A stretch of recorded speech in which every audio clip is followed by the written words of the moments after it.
Di otak itu nggak ada mau kuliah apa, mau menuju kemana, karena di otak cuma satu waktu itu. Gue pingin wujudin mimpi dari kecil jadi penyiar radio. Tapi pengalaman yang sangat luar biasa adalah gue meliput kerusuhan 98. Di radio itu gue menemukan sebuah kebebasan untuk bercerita. Kita tuh tidak bisa berbohong di radio. Kalau sampai ada yang bohong emang ngehe aja si radio. Halo, selamat datang di Retroism Plus 62. Kenangan masa lalu menambah semangat dan energi masa kini untuk menyambut masa depan.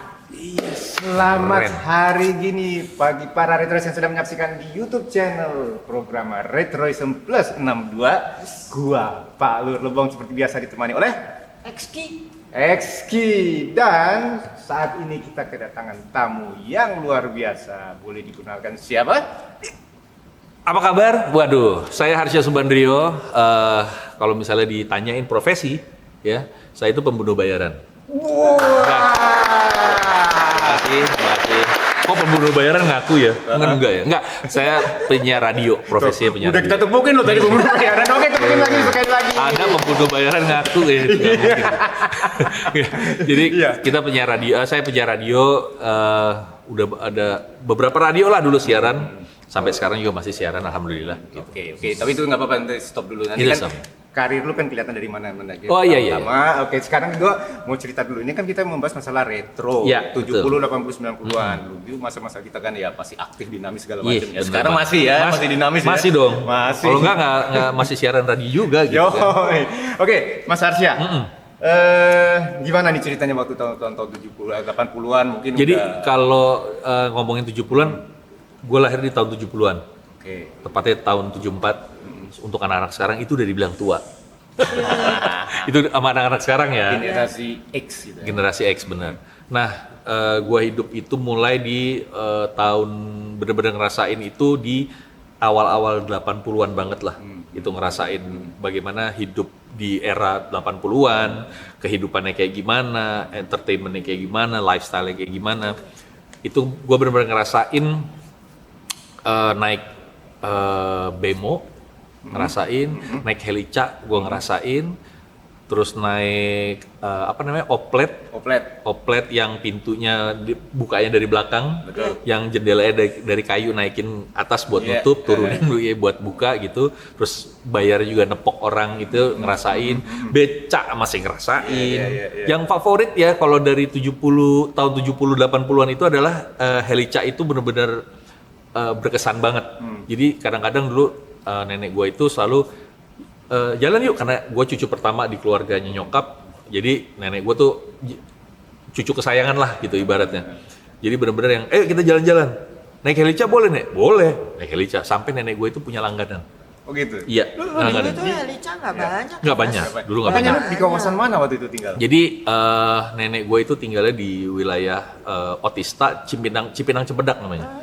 Nah itu di belakangnya PFN. Nah itu kompleksnya di belakangnya PFN. Jadi ada samping PFN ada jalan masuk, nah jalan di situ. Dulu orang-orang kalau yang anak-anak skateboard zaman tahun 80 90-an itu kenal sama wilayah namanya Polonia. Nama daerahnya Polonia. Nah, kalau anak-anak skateboard itu dulu bilangnya Apolonia karena anak Polonia gitu. Sampai sekarang anak-anak Polonia itu pun masih ketemu, masih reunian. Karena ternyata kekeluargaannya kuat banget. Nyokap juga kemarin baru reunian juga sama anak Polonia. Jadi ngumpul semua tuh. Mulai dari yang ya udah masing-masing lah. Pokoknya anak Polonia tuh ada satu kompleks. Jadi di Jalan Cipinang Cempedak 1 itu jalanan kan itu muter sebenarnya jalanannya. Nah ada lapangan atau taman namanya dulu apa sih namanya kok jadi lupa ya? Taman Simanjuntak. Jadi itu taman yang selalu dipakai sama anak-anak Polonia untuk main karena ada perosotan lah, ada segala macam. Dulu gue juga ngerasain main di situ dari kecil. Nah dekat situ ada kompleks namanya Kompleks B. Polonia Kompleks B Nah, kalau dulu masih inget, mungkin anak-anak yang dari tahun 80-an itu, di depan kompleks itu ada salah satu dokter terkenal banget, profesor, sekarang udah almarhum, itu namanya Profesor Dr. Sumarmo. Itu kayaknya dokter anak-anak dari anak-anak zaman dulu, itu pasti dokternya ke situ. Nah, kita tinggal di situ, main di situ, bergaul di situ, tapi sekolah jauh, Jakarta Pusat, gitu. Lumayan itu. Iya, rumah emang di situ, tapi tinggalnya masih bareng-bareng waktu itu sama nenek sama kakek juga. Tapi nenek kakek selalu bilang, kalau misalnya sekolah jangan pernah cari sekolah yang deket sama rumah. Harus jauh. Alasannya? Alasannya supaya kita bergaul.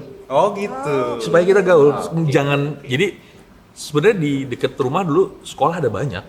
Cuman akhirnya nggak tahu kenapa kakek gue selalu bilang, pokoknya sekolah tuh harus jauh. Lu harus ngerasain yang namanya naik angkutan umum, harus ngerasain naik turun bus gitu-gitu. Jadi ngerasain dulu bus PPD yang bus yang mereknya Robur aja masih ngerasain dulu. Oh iya, Robur. Oh ini apa namanya, double decker dulu ada. Itu sempat ngerasain. Sempet banget ngerasain. Itu singkat banget tuh. Iya, tapi cepet banget, nggak lama.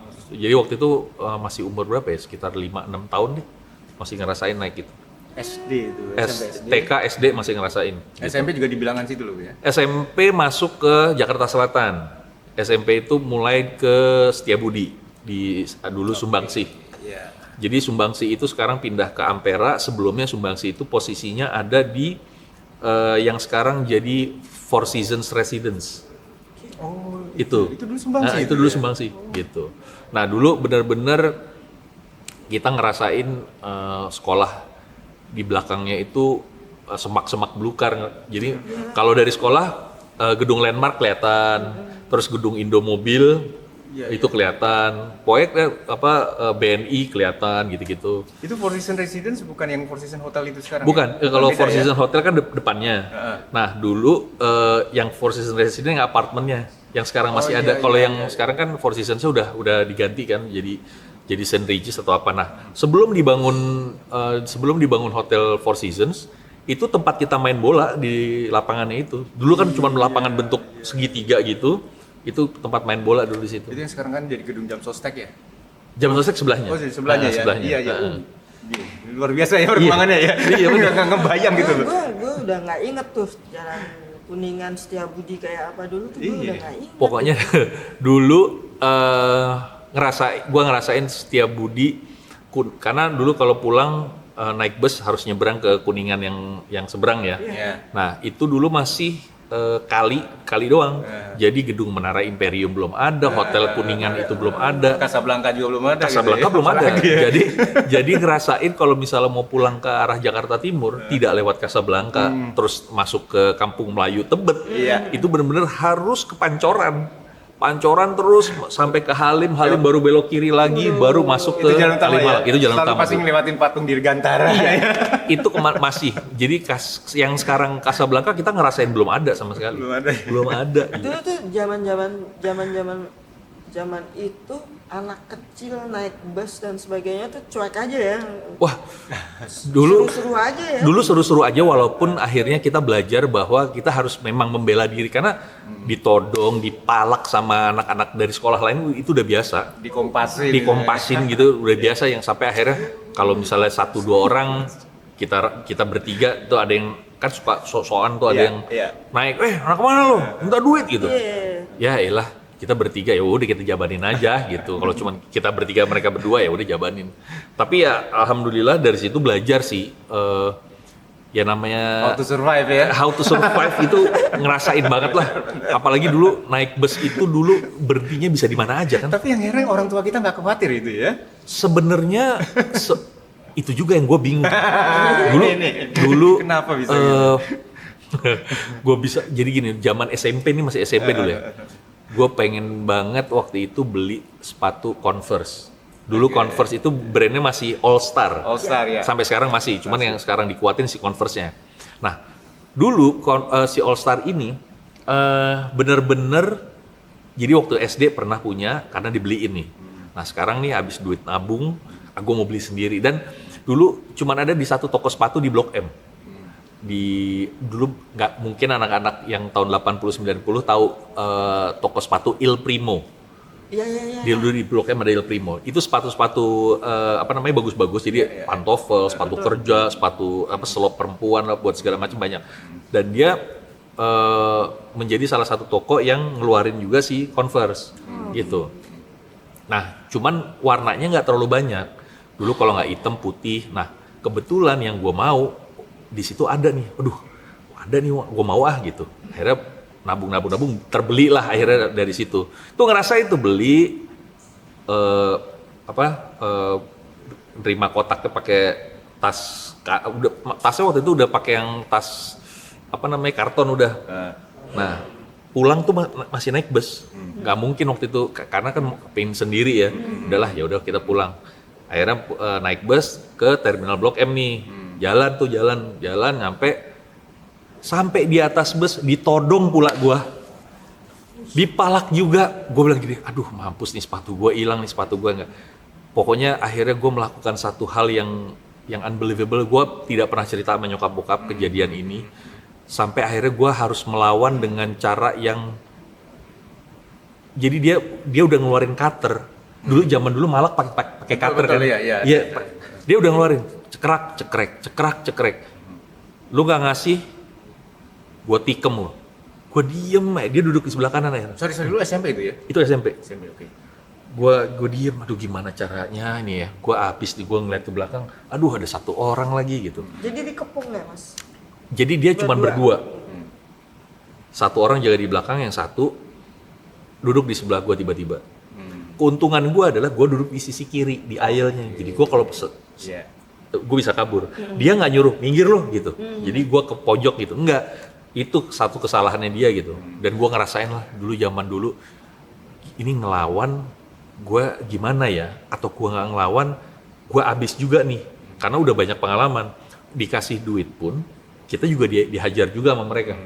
Jadi pada saat dia lagi iniin cutter ceklek. Ini sih sebenarnya jangan ditiru ya, cuman ini adalah insting kita how to survive di keadaan-keadaan kayak gitu. Gue cuma ngeliatin aja 1, 2, gue hitungin dia 1, 2, dia ngeluarin cutter itu 1, 2, pas 2 selalu masuk. 1 dia keluar tuh ujungnya. 1 gue hitung lagi, gue tunggu, gue sabar. Dia geser tangannya geser, pas di 1 gue ambil tangannya. Abis itu dia teriak tapi nggak ada suaranya karena dia shock sebenarnya. Di situ gue cuman gini, gue yang abis atau dia yang abis. Gue balik badan dengan kotak sepatu Converse gue itu. Gue nengok ke orang yang satu gini kaget juga, itu gue tendang. Dia jatuh, gue lari ke bawah karena bus tingkat waktu itu.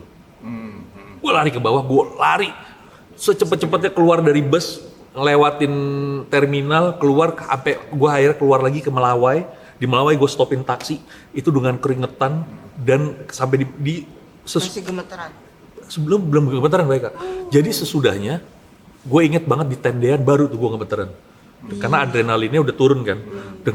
Baru gue gemeteran. Tadi gue ngapain ya? Terus dalam hati cuma gini, ya Allah, alhamdulillah gue selamat pokoknya. Gue udah gue nggak tahu tuh orangnya bagaimana. Pokoknya gue cepet gimana, gue cabut dari tempat itu aja. Mikirnya udah itu. Jadi sepersekian detik keputusan yang gue ambil menyelamatkan diri gue gitu. Ya ini emang nggak boleh dicontoh sebenarnya. Cuman dulu ya kita harus begitu. SMA? Oh SMA. SMA kebetulan masuk ke SMA 3 Jakarta, jadi Setiabudi juga. Karena waktu itu rayonnya masih bareng ya, dari Sumbangsi ke SMA 3, alhamdulillah masih dapet gitu. Dan kebetulan juga SMA 3 tuh sekolah favorit kan dulu tuh? Satu sekolah favorit, bokap, nyokap, tante gue, om gue, tante gue, adiknya nyokap, tiga-tiganya di situ. Nyokap juga di situ. Nyokap tuh sama bokap lulus tahun 73. Lu waktu itu masih pakai rayonisasi ya waktu mau masuk SMA 3 gitu? Iya, dulu masih ada. Kalau sekarang kan zonasi. Nah, kalau dulu rayon. Ada 3 gitu. Pilihan kan waktu itu SMA. Lu pilihannya apa waktu itu? SMA 3 langsung. SMA 3 nggak yang keduanya, ketiga gitu? Nggak milih. Oh, Pokoknya milih, udah bisa, ya? Pokoknya udah otak SMA 3 aja. Gimana caranya gitu, akhirnya salah satunya adalah menggunakan pengaruh nyokap bokap juga. Oh gitu. Karena akhirnya bokap ketemu sama guru-gurunya dulu. Pak, ini anak saya masuk. Udah tenang. Karena mana lulus, ini ininya masuk nggak, dilihat, wah masuk ini mah udah. Jadi nggak perlu pakai bantuan-bantuan yang lain, cuman apa ya, ibaratnya bokap datang cuman ngobrol doang, dikasih tahu gini, wah masih masuk, tenang aja gitu. Alhamdulillah Gimana, masuk. Mas, kalau nggak masuk, kebayang nggak gimana rasanya? Wah itu, iya bener sih, gue juga nggak, gue pada saat itu otak gue pokoknya gue harus SMA 3. Kalau misalnya nggak masuk, Kemana? nah itu dia, nggak tahu. Nah, sekarang gue mau nanya, yang mendorong lo kok akhirnya termotivasi pengen di SMA 3 kenapa? Pasti kan ada latar belakangnya. Selain mungkin kan itu kan apa turunan lo juga. Karena temen-temen Hah? dari Sumbangsi itu semua ke SMA 3. Gitu. Nah jadi ada temen-temen, lu masuk mana? Ya udahlah 3, mau gimana lagi gitu. Ya udah, jadi kebetulan karena itu masih masuk rayon, jadi semuanya masuk. Tapi kan memang tetap rayon, terus nilainya, nemnya dilihat gitu. Iya. Mana nem gua jelek banget lagi sebenarnya pada saat itu. Tapi ya udahlah, pokoknya pede aja. Pokoknya nyokap udah, ini gimana kalau kamu nggak masuk? Nggak tahu bu, pokoknya masuk aja udah gitu. Tapi di feeling emang udahlah masuk, masa sih enggak gitu. Ya udah akhirnya alhamdulillah masuk. Udah bingungnya adalah waktu itu kalau ditanya, lu kalau mau nggak tahu gue kemana, SMA mana ya gitu. Nggak mikir ke 7, apalagi 70 nggak mungkin. SMA 6 nggak pernah ada di bayangan. SMA 70 tidak pernah ada di bayangan. Dari dulu selalu mikir SMA 3. Ya udah gitu. SMA 3 ya. Karena memang gue tahu ceritanya dari nyokap bokap, dari tante-tante, dari om, semua tuh SMA 3 tuh seru gini dan anak-anaknya juga oke pada saat itu. Gue pengen masuk ke tim softball yang SMA 3 nih pada saat itu. Karena waktu itu semua pada milih basket. Terus ngeliat, ada softball nih, mau gitu. Udah mulai tuh. Dari situ salah satu yang Memotivasi lo ya? juga gitu. Akhirnya ya udah mulai jadi zaman gue SMA pribadi nih ya, ini pribadi banget. Angkatan gue itu adalah angkatan dengan kelas terbanyak. Oh. Ada 17 kelas 1-nya. Jadi 17. 17 dulu sistemnya masih yang kelas 1, 11, 12, Iya. 13. Iya. Nah, sampai 117. Gue dimasukin ke kelas yang nomor 3 dari urut terakhir aja. 115 dulu kelasnya. Itu bener-bener yang buset nih kelas banyak. Sampai akhirnya punya temen dari kenalan, lu SMP mana dulu? Wah, gue dari Percik. Lah, kok Percik masuk sini? Kan Percik rayonnya enggak, kita pindah rayon. Oh, lu dari mana? SMP 58. Oh, 58 masih ini Setiabudi gitu. Masih masuk. Oh, jadi akhirnya punya temen dari berbagai macam latar belakang, berbagai macam kawasan. Sama akhirnya punya teman-teman baru lah di situ. Nah, ngejarnya sebenarnya akhirnya adalah pertemanan. Jadi gue harus punya teman banyak, gue harus punya ini begini. Alhamdulillah akhirnya pertemanannya berkembang, akhirnya punya teman banyak. Terus pergaulan dari zaman SMA, gue ngerasain baru masuk SMA 3, kelas 1, pertama kali cabut sekolah, itu gue digebukin sama STM penerbangan. STM penerbangan yang di selatan itu? Iya, gara-gara Maksudnya lagi main ke daerah jadi STM itu atau ceritanya gimana? kocak banget adalah gue naik mobil jadi ada sahabat gue anak softball, dia dulu bekas di SMP Tarakanita. Nah, SMP Tarakanita kan masih ada cowoknya. Nah, kita nonton tanding basket, ayo boleh. Yaudah naik mobil temennya nih rame-rame. Lewat Wijaya. Di Wijaya mau belok yang ke jalan Tirta Yasa. bukan, dari Wijaya kan kalau terus Sekarang lampu siap. merah tendean. Oh iya. Nah, sebelumnya itu ada belokan, itu bisa motong masuk ke SMP Tarakanita. Oh iya betul. Nah, Tarakanita bawah. Baru mau belok kanan itu, tiba-tiba ada segerombolan anak-anak ST. Pas lihat, kok penerbangan? Kenapa tah? Jendela temen gue duduk dibuka yang sebelah kiri. Dia ngeliat seragam SMA, disangka kita dari SMA Purnama. Kebetulan mereka lagi ribut sama Purnama. Kena lah, gubrar, tiba-tiba gue temen gue dibeset kepalanya pakai sama sini nih, nggak tahu pakai apalah, tapi pokoknya berdarah lah gitu. Wah, emosi juga kan. Gue baru mau nengok ke kiri, itu digetok batu, bletok, cuman gini dong, set. Kenapa nih gue? Terus, lu kenapa sih ya? Nggak apa-apa, diem. Gue nunduk aja, terus mobilnya berasa jalan. Tiba-tiba parkir di Tarakanita, pada turun semua, gue belum turun tuh. Terus teriak, harusnya mana gitu. Tuh di mobil, gue diem aja. Pas gue bangun gini, udah benyut tuh. Udah benyut segini. Jadi dari semua yang ada di mobil yang luka cuman temen gue yang duduk sebelah sama gue. Gue sampai geger otak, muka sampai gede bengkak. Itu geger otak, beneran geger otak. Itu baru sekali tuh ngerasain, aduh kenapa gue, ya Allah. Nih gue diomelin nih babai gue nih, mana waktu itu bokap lagi pergi lagi. Pas pulang, gue pulang ke rumah nenek gue dulu. Nenek gue kaget, kamu kenapa? Gini, udah telepon itu dokter kamu yang dokter yang tetangga telepon, udah buruan sini pulang. Udah akhirnya naik taksi pulang, tetangga yang dokter dateng, kamu kenapa sih? Akhirnya kasih tahu. Jadi mending itu batunya batu biasa, enggak batu aspal yang dijadiin batu, jadi ada koral-koralnya kan. Wah itu kerikil tajam-tajam. Udahlah akhirnya diperiksa, kamu kena geger otak. Oh ya udah istirahat jangan pakai bantal. Itu hari Sabtu kejadiannya. Hari Minggu baru mulai ini muntah karena dokter udah bilang ini besok kamu muntah nih. Sekarang kamu belum berasa, ini baru berasa efeknya doang lah. Oke gitu.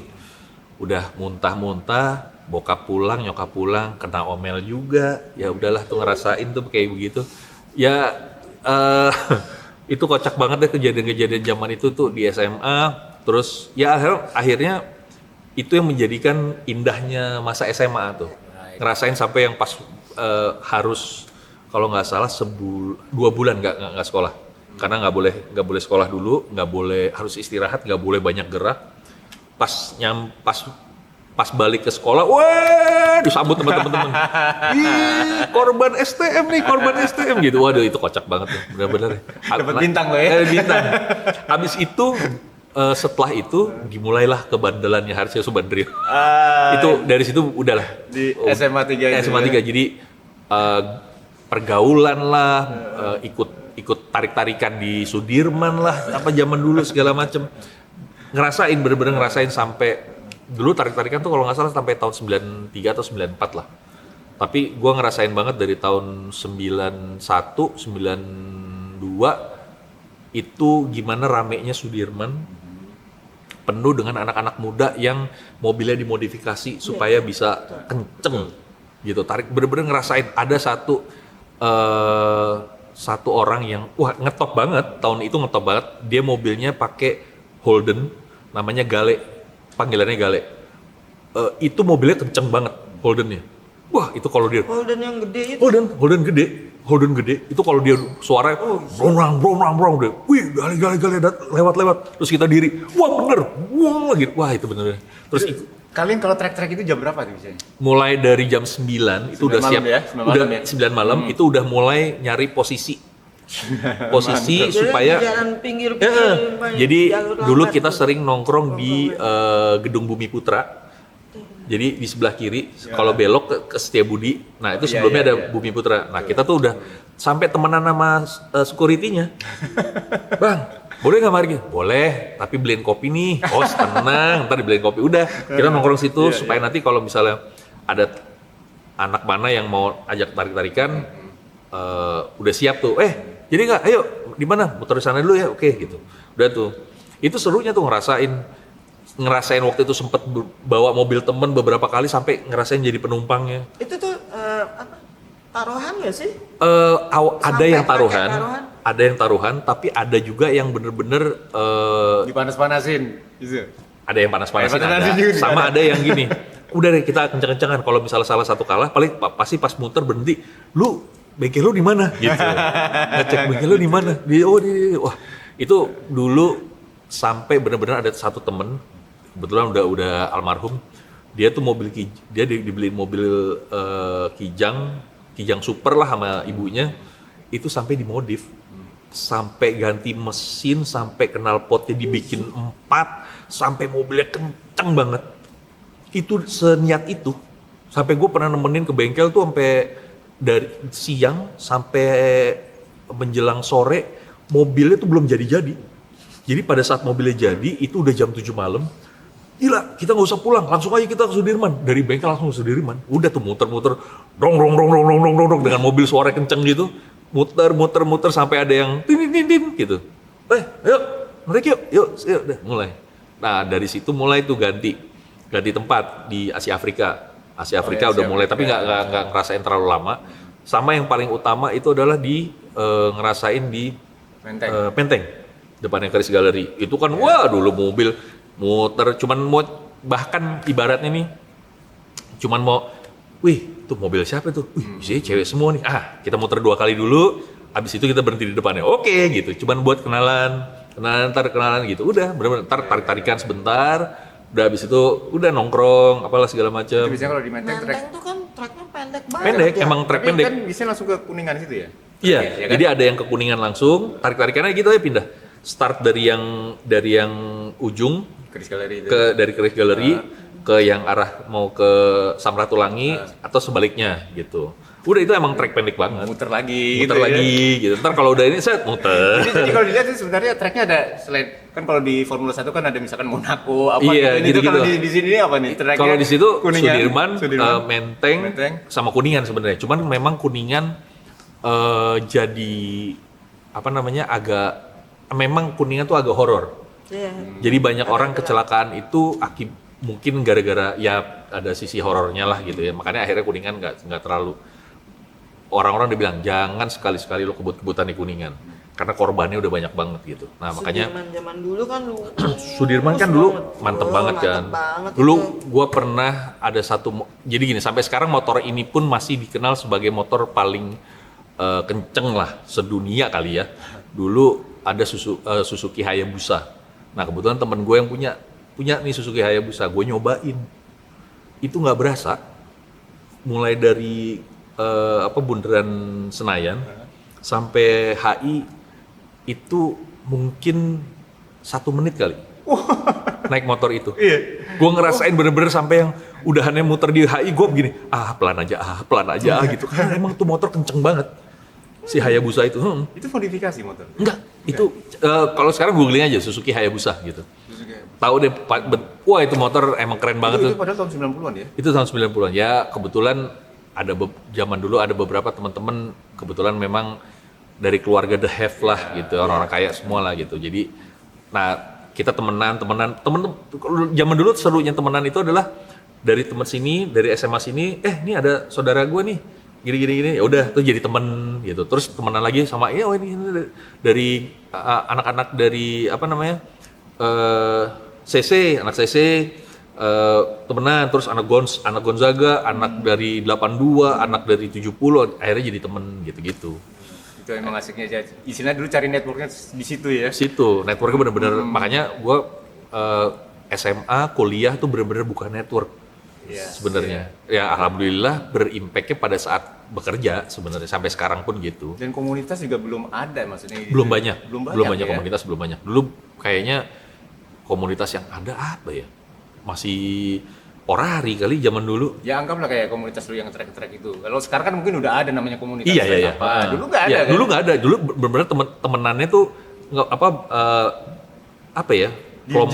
di jalan walaupun per kelompok gitu, tapi akhirnya kita tetap jadi sama yang lain-lain juga tetap ketemuan gitu. Zaman SMA ada anak-anak Tanjung. Anak-anak Tanjung itu di Jalan Tanjung Menteng memang nongkrong di pojokan. Nah, dulu gua punya punya geng namanya Wabah. Wabah tuh warung bawah. Nah, dulu waktu SMA kita parkirnya barengan tuh, anak Wabah parkirnya di sini, anak Tanjung parkirnya di sini, terus anak mana lagi yang parkirnya di sini. Tapi memang yang paling zaman gue tahun 92 itu yang ngetop Tanjung sama Wabah itu gitu. Sampai sekarang walaupun jarang ketemu, tapi kadang-kadang kalau reuni pasti kita suka ketemuan gitu. Dulu Wabah itu sampai ada stikernya. Cutting stikernya Wabah gitu. Ini ngomong-ngomong mengenai SMA 3 ya, kan dulu kan di atasnya Mas Harsha tuh nyokap bokap semua gitu. Iya. Kalau dengar ceritanya Mas Harsha, sama nggak pengalaman kalau dipikir-pikir dengan cerita-cerita nyokap bokap tentang SMA 3 sama nggak sama yang dialami? Beda banget. Beda ya? Beda banget. Walaupun jadi setiap zaman tuh pasti ada ceritanya masing-masing. Gitu. Dulu kalau bokap dulu memang asli anaknya bandel banget. Jadi jahil. Dia di keluarga pun emang udah terkenal jahil banget. Dulu dia pernah sampai dikejar sama satu guru, dia kabur, gurunya tahu nih, ini ngumpet di sini nih dia masuk kalau nggak ada. Jadi tuh kayak kamar kayak toilet tapi tuh ada baknya. Nah bokap gue itu rela bajunya basah, dia pakai sedotan supaya nggak ketahuan ada di mana. Sedotannya tuh dibuat taruh di mulut, ditongolin. Guru itu udah masuk, tapi guru itu nggak kalau bokap gue ada di bak. Dan nggak Itu tahu. kayak ide dari film-film Tapi apa itu gitu ngapain? ya. Bokap ngapain sih sampai dikejar? Karena nongkrong, bokap nongkrong, ketahuan. Kau belajar nongkrong, dikejar-kejar sama guru. Ya udah, dari dulu selalu anak SMA 3 tuh punya cerita macam-macam memang. Sorry, itu cerita bokap lu itu dari bokap lu sendiri atau dari guru? Kan ada guru mungkin yang tahu, wah ini pasti anaknya si bokap ini. Jadi gini, pernah waktu itu pas adik gue mau masuk SMA 3, ini kocaknya juga. Pokoknya adik gue ketahan aja nggak bisa masuk. Gara-gara apalah, ada ya gitulah, ada beberapa guru yang bermain lah di situ. Kita nggak menutup lah, emang dari zaman dulu udah kayak begitu. Kebetulan bokap itu punya temen orang Kanwil, Dikbud. Ini anak gue namanya ditahan, kenapa nih nggak bisa masuk? Jangan kayak gini. Emang siapa emang kenapa? Dia jadi ceritain. Udah deh, ntar gue ngurus katanya gitu. Dulu pertemanan zaman dulu tuh serunya kayak gitu. Dia punya berat sahabatnya bokap ini, dia punya kuasa sama seluruh SMA yang di Jakarta Selatan. Dia megang lah, ditahan lah itu penerimaan murid sampai nama adik gue dimasukin dulu gitu. Kalau lo nggak ditahan semua sama dia, itu sempat bermasalah sampai akhirnya pada saat masuk ketemu, sampai ada beberapa guru bilang sama yang ada 3 guru bermasalah inilah, udah lo jangan macem-macem sama dia. Dulu dia tuh alumni sini, udahlah.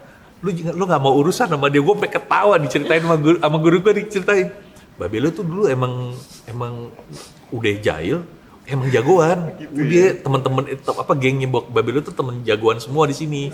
Makanya guru-guru juga seneng sebenarnya, karena gengnya babe bokap gue itu berteman sama guru-guru, beberapa guru gitu. Nah kebetulan pada saat adik gue mau masuk itu, guru-guru yang lamanya masih ada, guru-guru bokap gue juga. Udah lalu jangan macem-macem udah kalau sama dia, karena lu nggak mau urusan sama gengnya juga nih gitu. tapi memang dulu gitu ya, kalau Dulu, anak-anak iya. yang bandel malah yang dikenang sama guru-gurunya. Iya, Ya betul bener. kan? Aku pernah nanya ke Om Harsa, gue tuh cuma pengen pandangannya Om Harsa. Mumpung nih topiknya lagi Ya. masa-masa SMA. Ini gue pengen kan ada cerita bokap, Heeh. ada kisah generasi Om Harsa mempersiapkan generasi anak lagi. Ya. Nah, gue pengen tahu deh, seberapa besar sih apakah itu bisa jadi tanda kutip ya, pressure misalnya kita dengar cerita bokap nih, apalagi SMA yang sama kan, Iya, benar. udah punya nama nih, dengan segala kebandelannya, dengan segala hebat kerjanya, nah, masuklah Om Harsa itu. Ini cerita tadi kan nyampe. Nah, seberapa besar? Ada nggak pressure bahwa gue harus jadi kayak bokap gue nih, atau lebih? Atau begitu? Ada nggak kayak gitu? Bukan dalam pelajaran ya? Iya, dalam hal itu ya, diri kita sebagai Yes, manusia. yes, Ya. yes. Sebenarnya nggak ada pressure sih, karena gue tahu masing-masing zaman tuh punya pressure-nya sendiri. Kayak bokap dulu begini, karena berhubungan sama teknologi sebenarnya. Zaman dulu belum ada kayak begini, di zaman kita udah mulai ada begini, apalagi zaman sekarang udah semakin maju. Nah, kalau dari gue sih nggak ada pressure apa-apa. Cuman jadi gini, di gue harus ngerasain bandel supaya kita jadi baik. Karena kalau kita baik terus, Bandel ujungnya bandel. Jadi akhirnya orang bilang telat bandel. Nunjuknya ke Enggak, maksudnya begini. Ini cuman ini doang. Emang lu udah tahu bandelan gua pas akhir-akhir ini gimana? Enggak, kalau memang kalau kita saling tahu aja. Iya. Nah, jadi gue ngelihatnya lebih ke situ sih. Jadi apa yang menjadi gambaran bokap waktu zaman dia masih SMA, sebisa gue bilang gini, kayak ibaratnya gini, bokap itu dulu ngerokok, tapi juga bukan perokok gitu. Dia social smoker. Ya. Gue bilang gue nggak mau ngerokok gitu, karena gue tahu nih efeknya gimana. Gue pun mulai ngerokok telat. Zaman kuliah baru ngerokok, itu pun social smoker.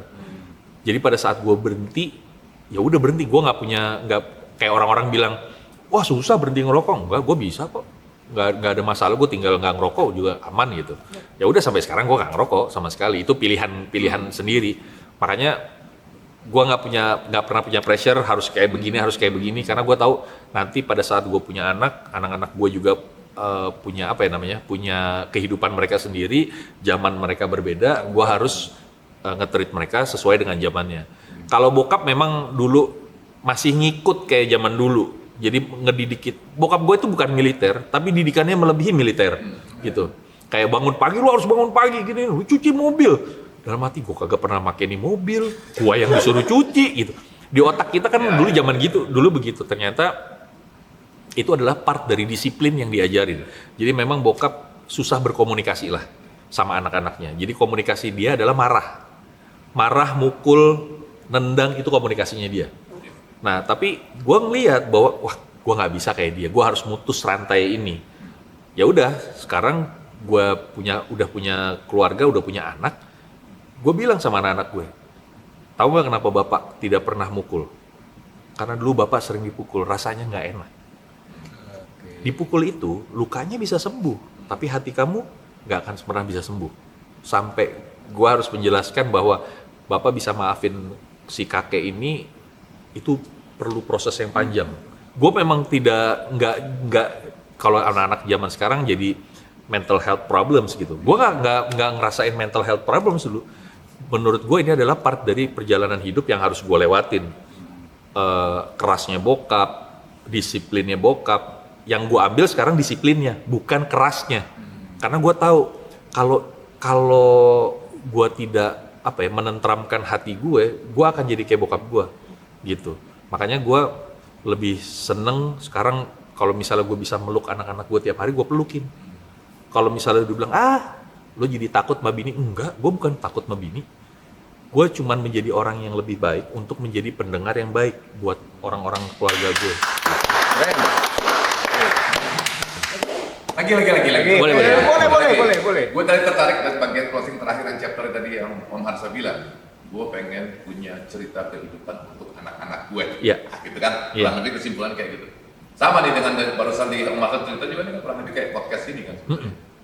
Kadang-kadang salah artikan, kita sebenarnya mau sharing nih, supaya pembelajaran. Tapi kadang-kadang kan dianggap sebagai kayak doktrin untuk anak-anak generasi setelah kita. Betul. Ini apa sih orang jadul mau cerita, mau ngomong, mau gini. Lu pengen nyuruh gue jadi kayak gue apa gitu maksudnya. Benar nggak kira-kira pendapat seperti itu? Jadi lo mau bikin cerita kehidupan itu supaya dia mengambil pembelajaran dari perjalanan hidup lo. Benar seperti itu? Sebenarnya sih benar. Dan memang udah banyak banget yang menyalahartikan. Gue dapet banget. Nah makanya jadi nggak mungkin kita tidak pernah bermasalah zaman dulu. Bahkan sekarang kita ditemukan dengan masalah-masalah baru dari anak-anak kita gitu.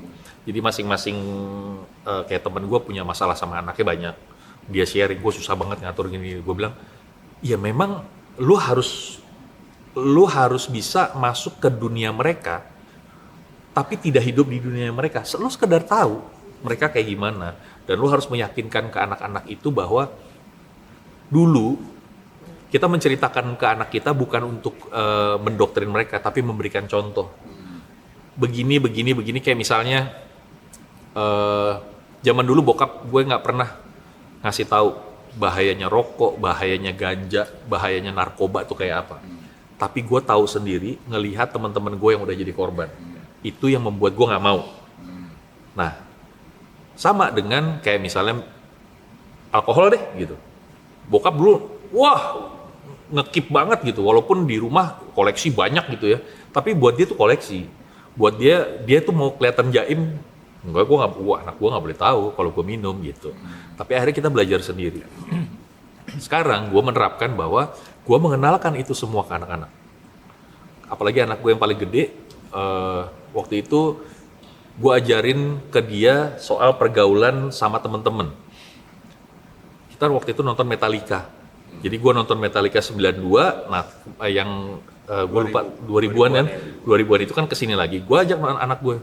Saat itu dia belum tahu Metallica, tapi gue nih Metallica ini adalah band metal. Wah, pokoknya keren banget. Dia browsing tuh mulai dia suka. Nontonlah kita, ketemu sama teman-teman gue nih ada 20 orang. Semua bekas anak Badung semua. Dan akhirnya anak gue baru tahu. Bapak, ini bawa apaan? Oh, ini namanya ganja. Loh, ganja tuh kayak gimana? Kayak rokok. Gue harus jelasin. Sampai akhirnya gini, Men, sini deh. Mana cimeng lo? Nih. Gue kasih lihat ke anak gue. Ini. Kalau diisep, set, kayak begini. Dia rasanya emang pasti nggak enak, gue bilang. Tapi ya, kamu harus tahu. Jadi gue jelasin ke dia. Kalau zaman dulu kan nggak ada. Nah, gue mencoba menjelaskan ke anak-anak gue menggunakan contoh-contoh itu. Gue tidak mendoktrin, tapi gue bilang, nanti lu akan ngadepin hal yang berbeda. Jadi cara menghadapinya adalah, lu harus tahu dulu permasalahannya seperti apa. Karena setiap zaman itu pasti yang sama nih. Anak bandel udah pasti. Tinggal cara orang tua kita nih menangani si anak bandelnya gimana. Kita udah nggak bisa marah-marahin, bentak-bentak, mukul apa, nggak bisa. Kita dudukin aja, blek gitu. Ajak ngomong baik-baik. Itu yang gue lakukan.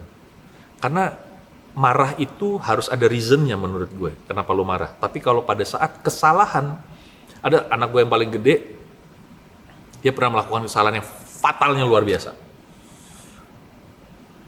Mamanya sampai ngamuk. Oke. Ini gimana nih? Kamu udah yang ngurusin gini-gini. Udah tenang, santai. Ntar anaknya juga ngomong. Satu hari itu anak gue yang gede itu, gue ajak jalan-jalan. Gue traktir makan, gue ajak nonton, terakhir gue ajak minum bir. Set! Dia bingung.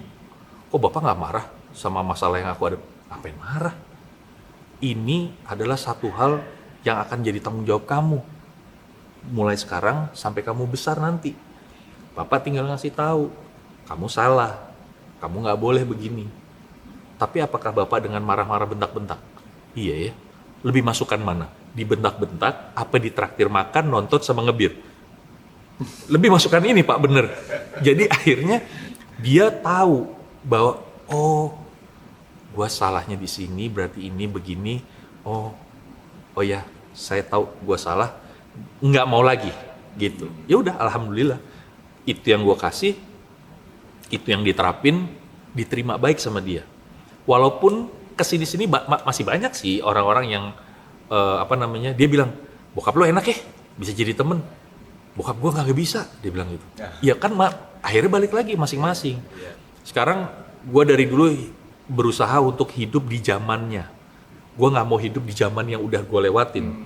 Makanya kenapa sampai sekarang gue masih bertahan sebagai profesi sebagai penyiar radio. Karena itu pun mimpi dari kecil. Gue nggak pernah punya mimpi untuk jadi bankers, untuk jadi apapun lah, presiden lah, dokter, enggak. Cita-cita gue cuma pengen jadi penyiar radio. That's it. Alhamdulillah kejadian gitu. Nah, makanya gitu. Ada pertanyaan lagi? Ada pertanyaan lagi? Yang di atas di ujung di sana nggak ada? Ya, ada pertanyaan lagi, Ustadz menjawab nih. Oke, kalau gitu kita masuk ke babak kedua ya. Ya. Babak kedua ini berarti lulus dari SMA masuk ke masa perkuliahan. Yang Kuliah. jelas itu kan udah dunianya udah beda. Beda, Lebih betul. agak ke depan lagi. Iya, Dan untuk lebih- masa depan ya? Untuk masa depan, yang jelas. Oke, sekarang kita mau denger nih ya ceritanya ya dari Mas Hasyan ya. Dari perkuliahan sampai akhirnya nanti ke penyiar radio, itu gimana ceritanya? Kalau perlu pengalaman-pengalamannya waktu itu. Jadi kalau masuk sama itu, jadi pas lulus di otak itu nggak ada mau kuliah apa, mau menuju kemana, karena di otak cuma satu waktu itu. Gue pingin wujudin mimpi dari kecil jadi penyiar radio. Oke. Jadi di otak adanya itu. Bahkan waktu itu sempat segeng ngedaftar ke Akabrik. 10 orang, kagak ada yang lulus semua. Gak, jadi pas masuk ke periksa kesehatan tuh gak ada yang lulus semua. Kebetulan waktu itu ya karena anak bandel ya, gue pakai gigi gue pernah patah, jadi pakai gigi palsu, ketahuan, jadi nggak. Yang tes lainnya masih masuk, tapi pas kesehatan nggak lolos. Jadi pupus lah, udah nggak bisa jadi tentara. Karena dulu pengen juga gue harus jadi angkatan udara, mikirnya gitu. Karena adiknya nenek gue itu adalah salah satu pilot senior yang sahabatannya sama Halim Perdana Kusuma sama Iswahyudi. Nah itu kakaknya nenek gue. Nah jadi denger cerita dari nenek, wah keren nih jadi pilot gitu. Ya udah kepikirannya ke situ. Cuman akhirnya ya sudah takdir berkata berbeda. Tapi gue masih ngejar mimpi setelah itu untuk jadi penyiar. Jadi akhirnya pada saat itu, kuliah apaan gue ya bingung. Sampai nyokap akhirnya bilang, udah kamu masuk sastra aja dulu. Nah kebetulan tante gue itu adalah dosen di sastra Indonesia. Nah Satu lagi tante gue dosen sastra Inggris, tapi dia udah nggak ngajar karena dia udah pindah waktu itu udah pindah ke Amerika karena harus ngajar di Amerika dan akhirnya nikah sama suaminya orang Belgia. Jadi dia udah nggak ngajar. Sisa tante gue yang sastra Indonesia. Ya udah akhirnya cobalah dulu UMPTN masih ya. Masih UMPTN nggak lolos tuh. S1 nggak lolos.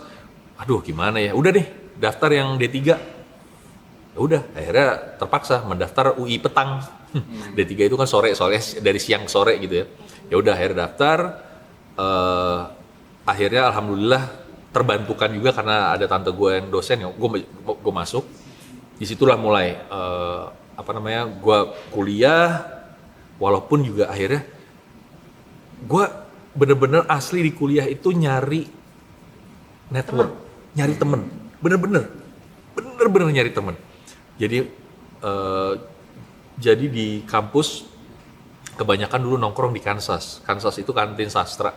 Zaman dulu dari tahun 92 itu yang gue masuk kantinnya masih ada di parkiran Fakultas Sastra. Makanya ada yang bilang kantin Kansas tuh kantin asep karena deket sama parkiran, atau kantin ada yang bilang Kansas juga. Nah kebetulan sering nongkrong di situ, sering nongkrong di depan Kopma, ada temen juga di situ, jadi sering ganti-gantian aja nongkrongnya gitu. Ada yang nongkrong di gedung 9, kok biasanya anak-anak bandel gedung 9. Gedung 9 itu gedung paling ujung dari Fakultas Sastra yang kalau dapat kuliah sore di gedung 9 itu pasti horor aja udah gitu. Aduh gedung 9 jam segini lagi gitu. Udah banyak cerita-cerita lah, ya udah akhirnya disitulah pertemanan dibangun sama anak-anak sastra Inggris S1, kita teman sahabatan juga. Yang D3 sama S1 memang tetap selalu kompak lah. Nah, kita harus juga membangun itu sama anak-anak dari jurusan yang lain gitu. Udah, kita temenan apa segala macam. Sampai akhirnya nah kebetulan balik lagi om gue juga kuliah di situ sastra Belanda. Terus tante gue ngajar, tapi gue nggak terlalu banyak expose bahwa ada tante gue di sini, enggak gitu. Karena biarin aja, hanya sebagian teman gue yang tahu tante gue ngajar di situ gitu. Nah, tapi yang lucu adalah bagaimana orang-orang kantin sastra itu yang jualan makanan itu tahu gue. Lu ponakannya Taufik kan gitu. Sama ponakannya Mamat kan. Lah, kok pada tahu? Ya iyalah. Kan waktu itu bilang jagain ponakan gue ya, si Taufik sama Mamat gitu. Jadi Mamat itu sebenarnya tante gue, tapi karena kayak laki panggilannya Mamat. Dia anak sastra arkeologi. Nah kalau om gue adiknya di sastra Belanda. Jadilah akhirnya gue bertemannya berkembang, gak cuman sama si anak-anak kampusnya, tapi sama pedagang-pedagang kantin itu. Bahkan sampai akhirnya udah nggak usah bayar dulu, nanti aja gitu. Jadi pada baik semuanya. Sampai ada, gue lupa namanya, dia tuh jual minuman. Selalu kalau nggak es teh manis, sirup lah segala macam gitu. Dia selalu kalau dateng nongkrong, mau apaan? Es teh tawar aja. Ya udah gue bikinin es teh manis gitu. Dia nggak minta bayaran sama gue. Dia bilang udah bayaran nanti aja gitu. Karena udah saking karena om gue kebetulan baik banget sama dia gitu. Jadi ya udah dia kayak berhutang budi lah. Lalu udah itu berkembang dunia kuliah, ikut tim softball UI juga. Nah yang menariknya adalah karena gue waktu itu di SMA 3 ikutan softball, jadi itu ngikut terus sama gue sampai gue kuliah. Sampai akhirnya gue ditarik untuk masuk ke tim softball UI. Sempat ngerasain 2 kali keluar negeri tanding. Sempat ada TIG itu Trinidad Intervarsity Games. Jadi semua sekolah universitas negeri yang ada di Asia ditemukan gitu ya? Pokoknya harus dikompetisikan. Jadi pada saat itu selalu UI yang terpilih untuk ngirim. Karena salah satu universitas terbaik ya gitu di Indonesia dulu. Kalau misalnya UI gak mau, dia akan dikasih ke universitas lain yang lain lagi. Makanya UI selalu ngirim, harus ada gitu. Gue ngerasain waktu itu tanding di Singapura sama di Hong Kong. Jadi ya pengalamannya sebagai atlet akhirnya berkembang juga. Karena akhirnya mau gak mau gue juga jadi atlet softball. Udah niat waktu itu, gue harus masuk ke timnas nih. Yang akhirnya ternyata takdir berkata lain juga gitu. Yang nggak nyampe masuk cuman sampai junior. Abis itu gue juga nggak mau terusin karena pas gue masuk di dunia apa namanya atlet untuk serius gitu, latihannya udah mati-matian, apa ya? Ya udah masuk ke TC gitu. Iya udah masuk TC segala macem, sampai yang gue sehari makan tuh 6 kali karena latihan 3 kali sehari gitu. Tiap hari gue ngejalanin itu sampai adalah politik-politik yang gue tahu, gue bilang nggak sehat nih gitu. Daripada gue kesel sendiri, dengan gue cabut aja gitu. Nah, udah gue cabut, gue udah nggak cuman main-main biasa aja. Tapi memang kondisi pada saat itu gue sudah menjadi atlet. Jadi gue tidak bisa harusnya gue merubah gaya hidup dari atlet menjadi orang biasa lagi. Karena kalau dari atlet kan latihan 3 kali sehari, makannya 2. Jadi sampai total 6 kali makan. Tapi kan karena gitu konsepnya, makan diatur, latihan diatur, hidup kita juga diatur. Kayak misalnya lu harus istirahat dari jam sekian sampai jam sekian udah latihan lagi. Ya udah begitu aja hidupnya dulu. Sampai akhirnya udah selesai, hidup atlet selesai, tapi makannya tetap 6 kali. Itu kebiasaan yang nggak bisa di ini Itu ya, nggak bisa ya. Nah, sampai akhirnya harus merubah lagi gitu. Tapi lu istilahnya udah hampir jadi atlet nasional dong ya? Apa udah? Belum. Belum ya? Menjelang Masuk ke nasional. iya ada TC buat timnas, gue mundurin diri gitu. Karena udahlah, gue juga nggak kalau berkarir di sini, gue harus siap dengan konsekuensi. Sedangkan gue waktu itu masih mikir gue harus radio, gue harus jadi penyiar radio gitu. Akhirnya bener, alhamdulillah, gue nggak terusin si softball dan baseballnya itu. Gue ngelamar ke satu radio, yaitu radio female di tahun 97. Kondisi masih kuliah juga, sampai akhirnya gue memutuskan gue berhenti kuliah. Gue nggak pikir gue nggak dapat apa-apa dari kuliah. Gue tidak berkembang dengan kuliah gue. Dengan sendirinya gue juga bahasa Inggrisnya aman-aman aja, fine-fine aja, maksudnya fluent aja. Gue nggak perlu belajar lebih dalam gitu. Ya udah, gue berhentiin. Pada saat gue tahu gue diterima di dunia radio. Itu pada tahun keberapa lu kuliah tuh? Tahun ketiga ya? Gue masuk 92. Harusnya kan D3 tuh 3 tahun. Tapi gue udah lewat sampai 2 tahun tuh. Itu pun juga karena gue sempet ada yang nggak lulus, jadi gue harus ngulang lagi. Ya karena udah nggak seneng sebenarnya gitu. Udah nggak seneng kuliah. Udah akhirnya 97 gue ngelamar itu. Akhirnya udahlah, gue harus now or never aja gitu. Now or never. Kalau gue nggak ambil sekarang, gue nggak akan pernah kenal dunia radio. Itu satu keputusan yang harus menurut gue. Kalau orang bilang itu keputusan berat, gue bilang enggak, sama sekali nggak berat. Beratnya adalah gue harus lapor ke orang tua aja. Tapi itu gue umpetin. Karena gue tahu komunikasi dengan bokap apalagi agak susah. Nyokap pun bisa diajak ngobrol, cuman dia pasti akan nge-refer ke bokap. Kamu udah bilang sama ayah belum? Nah, daripada kasus, mendingan gue udah enggak. Diterima, gue training di radio female, jadi reporter dan jadi produser. Sesudah beberapa bulan baru gue bilang, aku udah kerja di radio female dengan gaji sekian, diketawain sama bokap gue. Gaji segitu, gitu. Pada saat itu gue, apapun ucapan bokap itu nggak gue dengerin. Jadi buat gue masuk kuping kanan, keluar kuping kiri. Gue nggak sakit hati. Asal jangan lo mukul gue lagi aja, udah gitu doang. Pokoknya cuma ngomong-ngomong lo nggak ada masalah. Nah, mulailah di situ pelajaran hidup gue di dunia radio, which is yang buat gue awal itu berat banget. Karena gue masuk di satu radio yang sudah punya nama, udah naik dengan sederet penyiar-penyiarnya dengan memori yang sangat bagus segala macem. Dan pada saat itu gue harus pegang menjadi produsernya Ida Arimurti sama Krisna Purwana. Itu lagi ngetopnya mereka di radio female. Waduh, tapi tetap gue selalu punya mimpi sendiri. Gue harus bisa membawa si Mas Krisna sama Mbak Ida jadi lebih gini.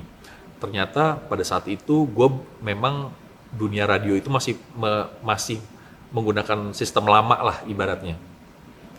Lo harus begini, lo harus begini, lo harus begini, skrip tuh harus begini, skrip gitu. Di situ gue belajar bahwa dunia radio itu tidak harus selalu dengan skrip. Dunia radio itu harus balik ke fitrahnya, yaitu menjadi apa? Menjadi sebuah tempat untuk bercerita. gitu. Nah, disitulah keinginan gue untuk menjadi seorang penyiar tambah kuat. Gimana caranya gue bisa siaran nih? Gue harus bisa posisi gue sama Maidari Murti sama Krista Purwana sama penyiar-penyiar yang lain, gimana caranya? Pada saat itu ternyata memang belum dikasih momennya. Gue harus tetap jadi produser dan reporter. Tapi pengalaman yang sangat luar biasa adalah gue meliput kerusuhan 98. Jadi pada saat itu semua reporter harus disatuin di Prambors, karena pada saat itu Prambors jadi hub untuk media radio. Jadi semua radio ngumpul semua swasta tapi ya? Radio swasta tuh ngumpul di Prambors. Dari Sonora lah, dari mana ngumpul semua. Kita dibikin satgas kecil yang ditugaskan untuk reportase. Nah, gue ditugaskan lah menjadi salah satunya gitu. Yang sebenarnya ada satu prestasi yang gue dipuji-puji sama bos-bos di situ lah. Gila lu bisa dapat ini lo, Eder. Jadi gue dapetin interviewnya Pak Amin Rais. Gue bilang, Pak Amin boleh nggak saya ngobrol? Pak Amin, tapi ngobrolnya buat Prambors. Oh saya masih nggak usah, by phone aja. Pak Amin bisa ditelepon. Kamu mau kalau sekarang saya nggak bisa, nggak apa-apa. Pak Amin bisa jam berapa? Saya bisa jam sekian. Oke, saya balik ke studio ya Pak. Gue balik dengan gue pegang nomornya Pak Amin Rais dong, sama asistennya. Gue, Mas, telepon langsung. Ini siapa? Pak Amin Rais. Lu gimana cara dapetnya? Ya udah, nggak usah tahu. Pokoknya telepon on. Jadi direkam saat itu, karena Pak Amin Rais kan pors setengah waktu itu ya. Itu dapet interviewnya bagus. Terus pada saat lagi proses itu yang ngobrol itu ada salah satu bos gue yang interview Pak Amin. Jadi Pak Amin gimana gini. Terus operator di sebelah gini, Mas, terus gue nengok, kenapa nih? Dia lagi, udah intens ngobrol, udah enak banget. Wah, Pak Amin terima kasih. Ya, iya buat Prambors terima kasih juga ya. Udah terus temen gue ini operator gini, cuman gitu dong. Gue cuman gini, oh shit, ini nggak kerekam nih, bener nggak kerekam? Nggak kerekam, karena kondisi cepet banget saat itu, dia belum sempet pencet tombol record sama naikin slide. Wah, gue cuman gini, tadi nggak kerekam? Nggak, gue udah langsung keluar studio. Gue cuman, mampus gue gimana caranya nih gue dapetin lagi. Ya udah nggak dapet lagi momennya itu, tapi semua lagi, wah gila, tapi lu gimana cara dapetnya sih tadi gitu? Ya gimana ya Pak, gue tadi samperin aja Pak Amin ya. Gue ajak ngobrol, gue bilang gue dari Prambors. Gue ajak ngobrol gini-gini. Oh ya udah, nanti kamu langsung aja Pak. Malah Pak Amin yang itu kan, yang nawarin. Ya udahlah, itu salah satu bagian yang menarik dari kehidupan gue awal-awal di radio. Terus meliput kerusuhannya sampai harus tiarap bareng wartawan-wartawan yang lain karena ada tembakan-tembakan peringatan dari pasukan Kostrad saat itu ya. Terus juga gue harus ngeliput ke anak-anak mahasiswa yang menduduki MPR DPR waktu itu. Gue kebetulan mobil gue akhirnya ya udahlah, nggak apa-apa lah, gue dedikasi ini mobil emang untuk tugas gue lah gitu sebagai reporter gitu. Akhirnya ada salah satu temen gue, sahabat gue yang sekarang juga kerja di radio, gue bilang, Yan tolong temenin gue dong, gue mesti reportase nih gini. Ya udah, kalau ada pas gue lagi jalan, lo tolong bawain mobil, gue harus reportase. Oke siap, jadi ganti-gantian. Pada saat itu mobil gue Jimny Canvasnya gue buka, jadi kita jalan tuh udah bener-bener open cap aja udah gitu. Udah jalan, lucunya adalah mobil gue itu menjadi satu-satunya mobil pada saat lagi chaos mahasiswa di depan MPR DPR yang berhasil maju sampai depan pintu MPR DPR. Karena gua bawa makanan 10 kotak nasi bungkus yang dikasih sama ibu-ibu. Mas, dari mana ya? Oh, saya dari Radio Prambors, gue bilang gitu. Saya lagi tugas buat reportase. Hah? Oh iya. Ya udah saya nitip nasi bungkus gitu. Oh iya boleh Bu. Gue pikir kan nasi bungkus ya udah nasi berapa? Enggak, 10 kardus. Gue bingung naruh kardus gede. Akhirnya separuh ditaruh, separuh kita bawa jalan, terus kita bagi-bagiin. akhirnya mobil gue masuk itu karena ngelihat, wah ada makanan ya, mobilnya maju terus tuh. Si teman gue si Ian yang bawa mobilnya, bagi-bagiin, sampai akhirnya mobil berhasil nyampe di depan MPR DPR dan gue dapet reportasenya. Gue berhasil, gue bilang. Dan pada saat gue reportase, yang bagusnya adalah kedengeran suara orang-orang itu lagi orasi. Nah, reportase itu kan laporan pandangan mata, sangatlah susah sebenarnya untuk membuktikan bahwa kita ada di lapangan. Itu yang gue pelajari pada saat gue masuk adalah tugas gue pertama. Karena waktu itu udah mulai masuk krisis moneter, jadi Ida Krisna tuh punya satu siaran, jadi modelnya kayak story arc gitu, dibikin gimana nih sekarang orang-orang bisa survive, orang-orang yang kerja.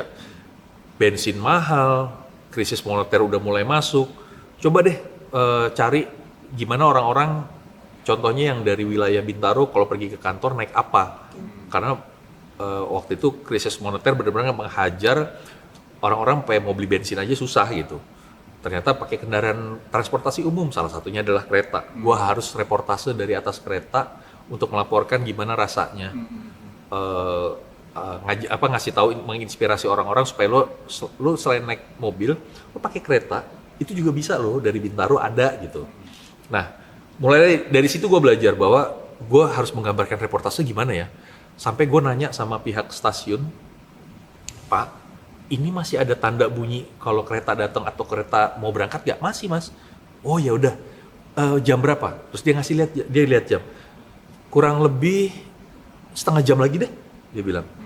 Oh saya mau reportase. Dari mana Mas? Dari radio female, gue bilang. Oh ya udah, nanti saya gini deh. Mas ikut sama saya aja.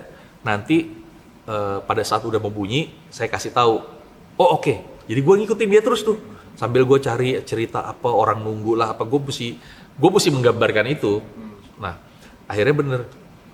Pada saat bel teng tong gitunya mau dibunyiin, dia udah ngasih, Mas bentar lagi Mas. Gue langsung telepon ke studio. Alhamdulillah studio langsung ngangkat, lagi nggak on air. Nah, dia bilang, Tok, jadi operator, gue mau reportase nih sekarang. Ya udah, naik ya bentar lagi. Dia bilang, Mbak Ida, Mas Kisah mau naik nih, ini udah. Gue dengerin Mbak Ida sama Mas Kisah opening siaran. Ya udah, sekarang kita ngobrol sama Harsha nih, reporter kita. Sekarang ada di mana? Sekarang lagi ada di stasiun. Gue lupa stasiun Jurang Mangu apa ya kalau nggak salah. Jurang Mangu deh kalau nggak salah. Ini pasti. Nah, kondisinya sebentar lagi kereta mau masuk dan sekarang semua orang ini udah ada di peronnya. Pada saat gue habis ngomong gitu, bunyi. Teng dong, teng dong, bunyi kan. Karena si Masnya udah gini, udah ngasih tahu itu bakal bunyi. Ya udah gue jadi pas, ini orang-orang udah ada di peron. Pas gue agak berhenti sebentar, bunyi itu. Wah di studio itu sebenarnya pada jingkrak karena kenapa? Dapat momen itu. Nah dari situlah gue belajar bahwa, oh iya, menggambarkan itu bukan cuma cerita, background yang ada itu bisa menjadi tambahan cerita bahwa kita memang ada di lokasi. Itu yang gue belajar sebenarnya dari dunia radio. Makanya akhirnya gue sangat mencintai dunia radio banget. Sampai gue bilang gini, gue pokoknya gimana caranya dari reporter produser ini gue harus siaran. Alhamdulillah akhirnya siaran sampai sekarang. Gitu. Itu momen yang benar-benar Wah, ini ya. Enggak, yang gua takjub tuh kadang-kadang orang kan dengan visualisasi baru ini bukti yang otentik, tapi ini hanya dengan jadi memang dunia radio itu tricky ya. Apalagi dengan teknologi yang ada sekarang, kita harus memanfaatkan itu. Tapi zaman dulu kita harus menggambarkan. Kalau kita cerita apel, kita nggak cuma bisa cerita, ini gue lagi makan apel, enggak. Tapi kita harus cerita, ini gue lagi makan apel Fuji yang warnanya tuh merahnya agak kekuning-kuningan, tapi ada putih-putihnya juga. Nah dia kalau dipotong, itu karena lebar banget, dia potongnya lo harus 3 kali supaya dapat posisi yang kecil. Dia tuh harus begitu, warna harus dijelasin, terus misalnya lokasi detail, misalnya ngasih tahu satu lokasi di sebuah radio itu harus detail dengan poin-poin yang orang oh gitu, supaya tahu. Misalnya ngasih tahu jalan, lo tahu jalan ini kan Bulungan. Di Bulungan itu kan sebelah gor tuh suka banyak pedagang-pedagang. Nah tuh ada salah satu somai yang enak, somainya Mang Anda pakai mobil dia jualannya. Nah harus ngejelasinnya gitu kalau di dunia radio gitu, harus detail. Sama ngasih tahu apa sih namanya, patokan-patokan. Patokan. Nah, itu yang membuat gue mencintai dunia radio banget. Karena setelah dari dunia radio pun, gue masuk ke dunia TV itu dengan hype yang berbeda banget. Walaupun waktu itu gue udah dari radio, gue 97 gue cabut dari radio female. 97 masuk, tahun 2000 cabut dari female masuk ke Radio One dulu namanya. Yang cikal bakalnya Jak FM sekarang. Nah, dari situ. Nah, dari tahun 2000 itu gue udah mulai masuk TV. Jadi 99 akhir gue udah mulai di casting lah waktu itu di TV. Jadi di salah satu TV swasta yang BK dulu di situ ya. Itu ada satu program namanya program laki-laki. Dulu yang bikin itu PH-nya Avantgarde. Nah, gue di casting untuk bawain acara, ya udah lolos, akhirnya gue bawain acara sama Tommy Fajar. Dulu yang bawain acaranya sebelum itu adalah si Fadli Fadlan yang kembar. Nah, sesudah mereka habis kontraknya, gue ditarik sama Tommy Fajar, gue bawalah. Nah, mulai dari situ tuh radio tetap jalan, tapi dunia TV gue mulai masuk di situ, mulai belajar dunia TV juga lah segala macam.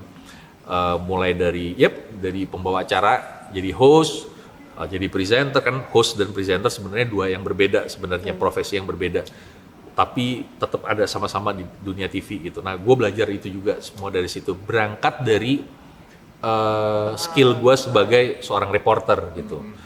Gue dulu pernah kepikiran jadi news anchor.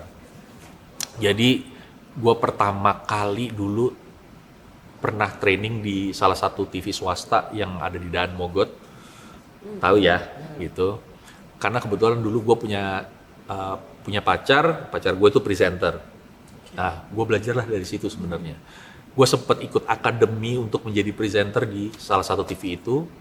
Walaupun gue nggak lolos, tapi at least gue udah dapet ilmunya. Dan itu gue latih sendiri. Itu gue dalemin sendiri. Gue nggak perlu ada di TV, itu gue latihan sendiri deh. Kembangin sendiri. Tapi dunia radio tetap nggak gue tinggalin. Karena dulu banyak orang-orang yang berawal dari dunia radio, pada saat mereka masuk TV, radionya ditinggalin. Gue tidak, gue tetap setia dengan radio itu. Walaupun gue jadi host di TV, tapi gue tetap siaran radio. Dan pada saat gue dapat satu program yang cukup besar, itu quiz, gue tetap bilang, gue cuma bisa taping dari jam sekian sampai jam sekian. Karena gue harus siaran sore.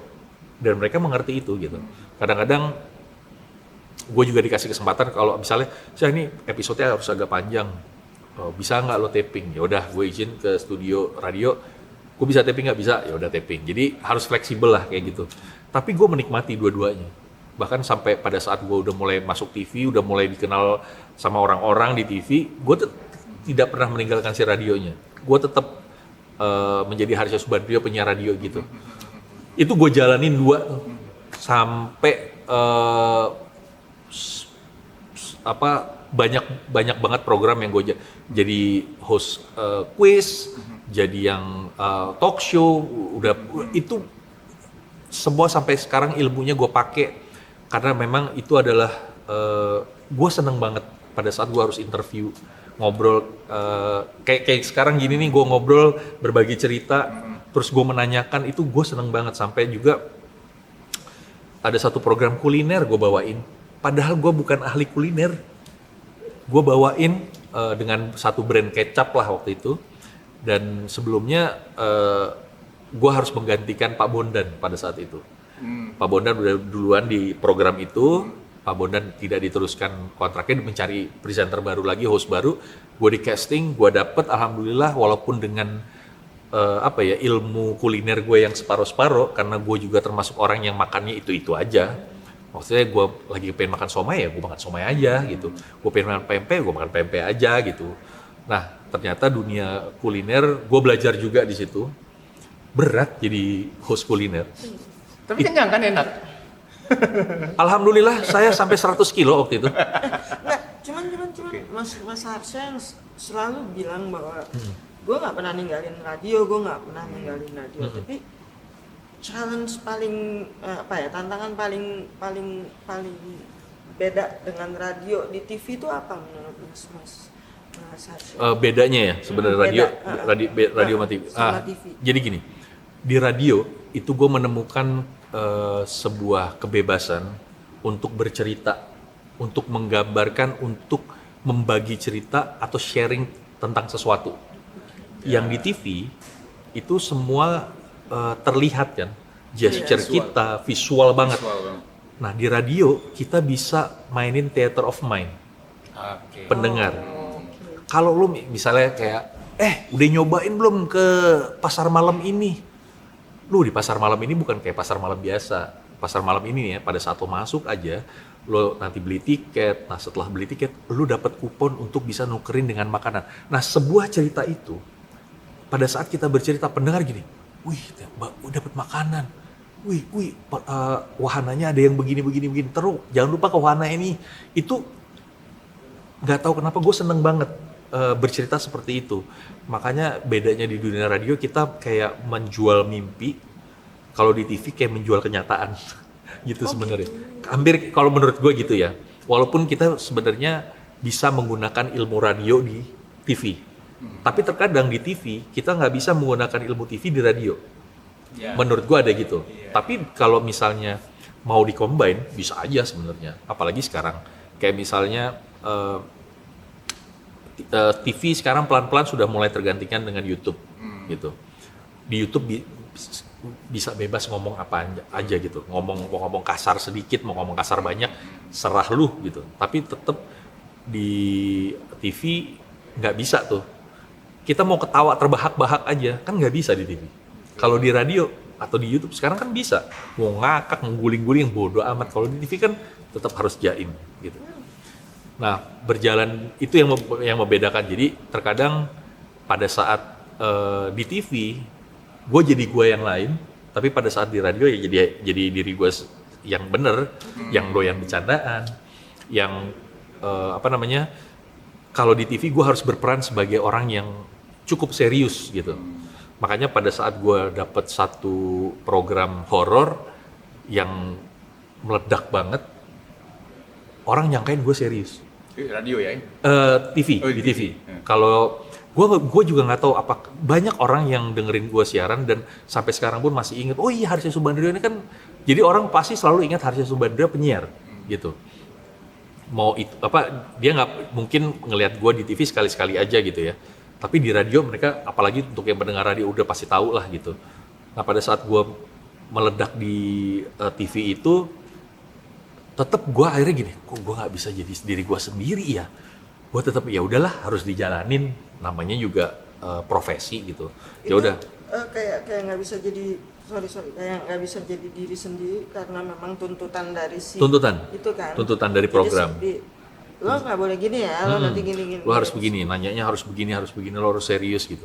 Karena waktu itu acara horor salah satu acara horor pertama yang ada. Dan gue harus jadi seorang reporter juga yang menceritakan katanya di lokasi ini sering ada penampakan ini. Apakah itu benar? Gitu. Itu gue harus serius, nggak bisa bercanda. Memang, ya gue ngerti lah. Sampai interview sama narasumber yang tahu tentang lokasi itu harus serius. Nah, nggak tahu kenapa tetap ya udahlah, gue berperan lah di situ di dunia TV. Gue harus begitu, gue ikutin. Tapi gue balas dendamnya pada saat gue ada di radio. Di radio itu gue bisa lepas. Di radio itu gue bisa bercanda sama pendengar.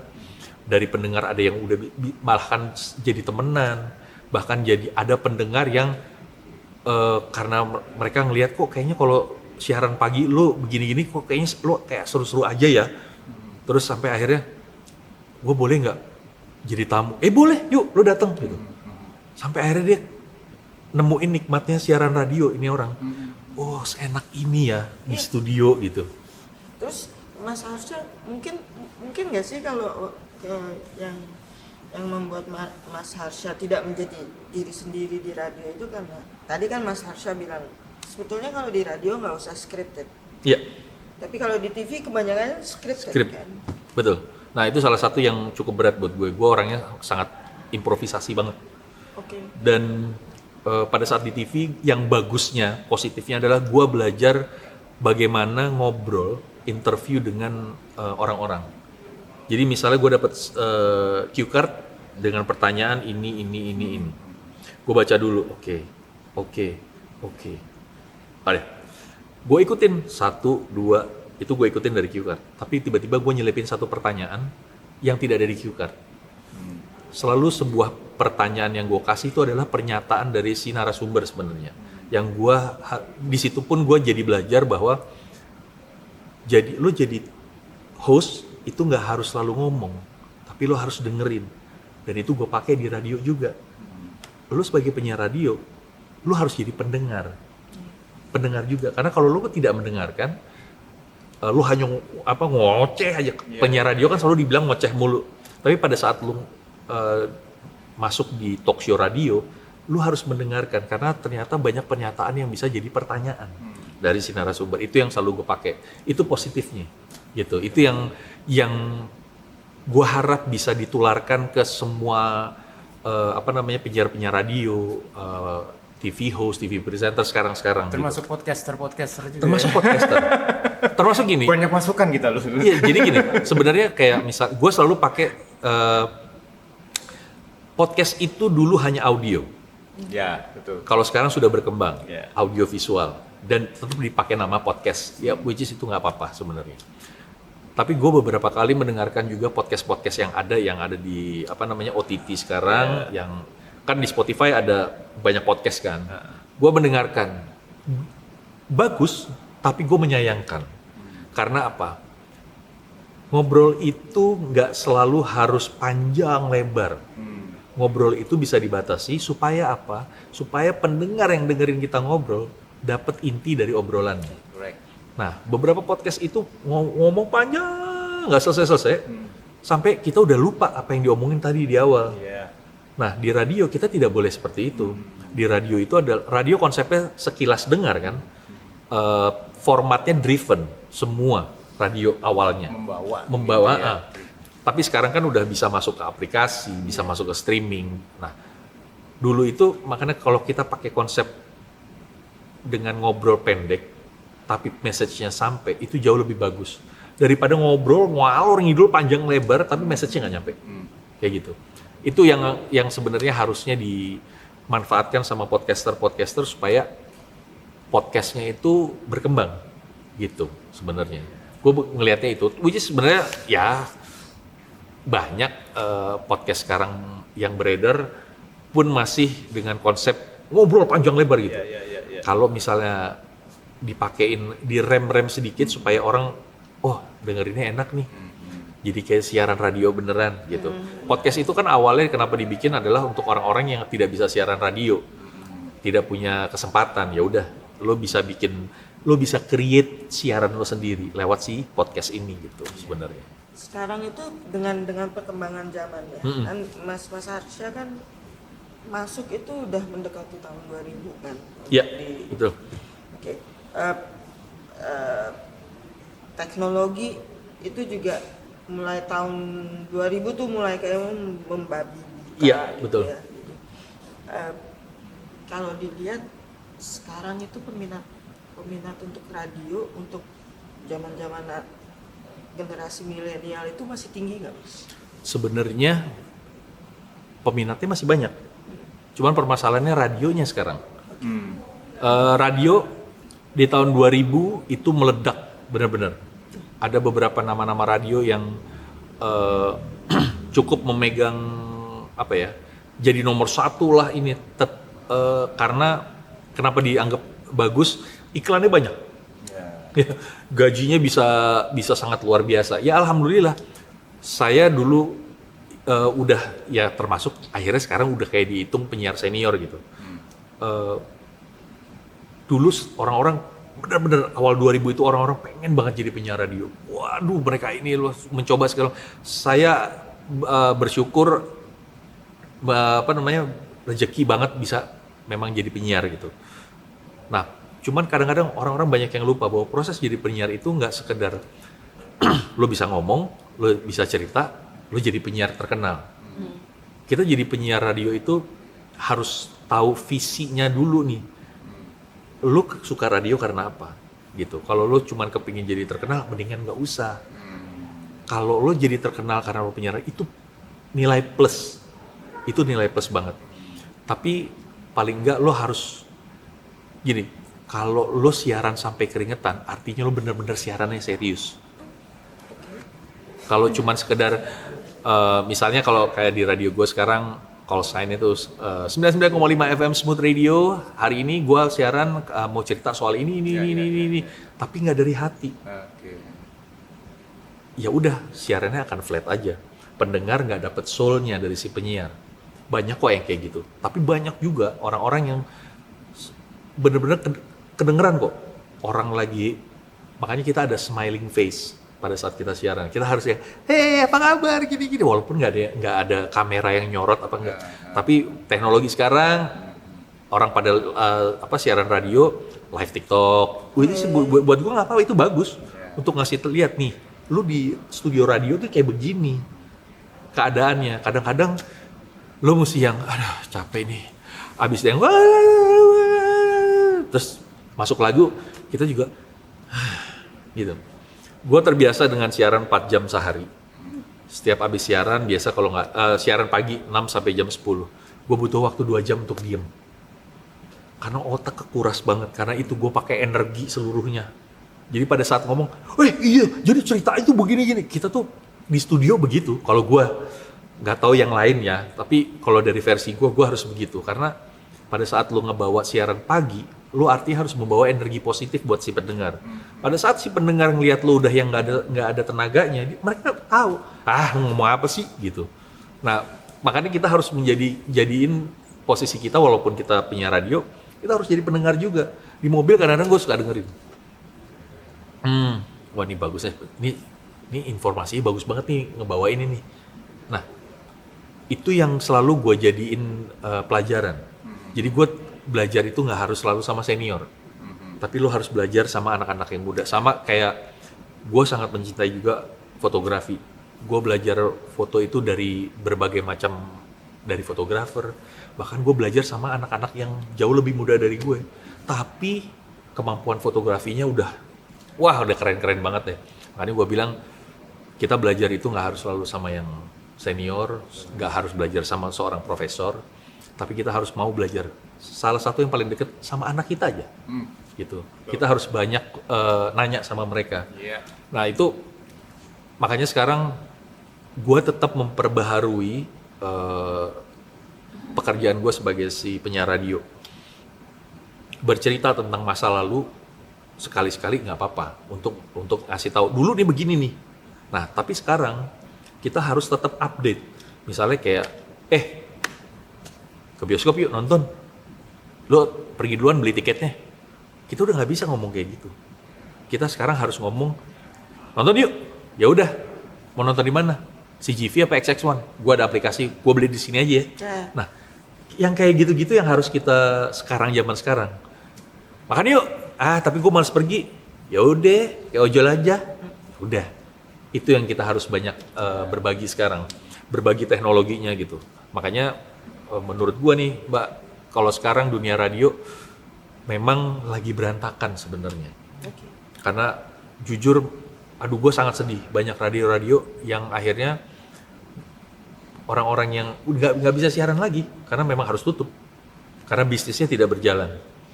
Memang salah satu sahabat gue, Pati Perkasa, bokapnya itu adalah salah satu petinggi di Prambors dulu. Pati itu pinter banget. Dia menjadi seorang konsultan juga untuk dunia radio, dan dia udah bilang, di Indonesia telat switchingnya. Karena masih selalu dengan radio gaya lama. Mengandalkan siaran analog, which is itu yang siaran yang didengerin di mobil, didengerin di perangkat-perangkat radio, gitu-gitu. Seharusnya dari tahun berapa udah pindah ke digital, which is itu masuknya ke aplikasi, ke streaming. Nah, sekarang banyak pengiklan yang udah mulai berhenti berpromosi atau mengiklan di radio, karena mereka melihat dunia digital jauh lebih menguntungkan buat mereka. Tapi totally udah benar-benar iklan itu udah sedikit banget atau sudah nggak ada sama sekali untuk radio? Sedikit. Ya? Tapi gua pribadi sebagai orang radio, gua tetap optimis bahwa radio akan terus ada. Karena baru-baru ini Vincent Desta itu bikin satu program bareng sama Iqbal Ramadan. Jadi ada satu YouTube-nya kalau nggak salah soal ngomongin soal radio. Iqbal itu bilang, radio itu nggak akan mati selama di jalanan masih macet. Dia bilang gitu. Itu yang salah satunya menguatkan gue juga bahwa kan Iqbal Ramadan aja ngomong dunia radio nggak akan mati selama masih ada kemacetan di Indonesia gitu. Karena bener, kemacetan itu ngebantu orang-orang yang ada di mobil. Mereka butuh informasi, mereka butuh denger bercandaan dari penyiarnya, gitu. Itu masih ada. Itu yang harusnya menjadi di dunia iklan mencoba melirik lagi gitu. Karena sebenarnya menurut gue dunia radio itu indah banget. Yaitu dulu sempet gue pengen bikin banget acara namanya Semua Bisa di Radio. Belum kesampaian. Tapi ya udahlah nggak apa-apa. Mungkin udah kelewatan. Maksudnya kenapa gue bikin itu? Gue pengen ngasih ruang buat orang-orang yang dulu punya mimpi jadi penyiar radio, tapi nggak kesampaian. Karena dulu banyak gue ketemu dengan, aduh gue pengen banget ya sih jadi penyiar radio. Gue bisa cerita, intinya adalah cerita. Radio itu, it's all about drama. Ini gue selalu diingetin sama sahabat gue, dulu dia siaran di Prambors, sekarang jadi ownernya Smooth, si Ilham Ramdana, dia bilang, it's all about drama. Kita harus membuat drama, kenapa? Pendengar radio itu intinya tuh kalau ada drama-drama seneng gitu. Makanya gue selalu inget, oke, ini ilmu-ilmu yang nggak semua orang radio bisa dapat. Sharing-sharing yang nggak pernah bisa dapat adalah bagaimana menjadikan radio itu indah untuk didengar.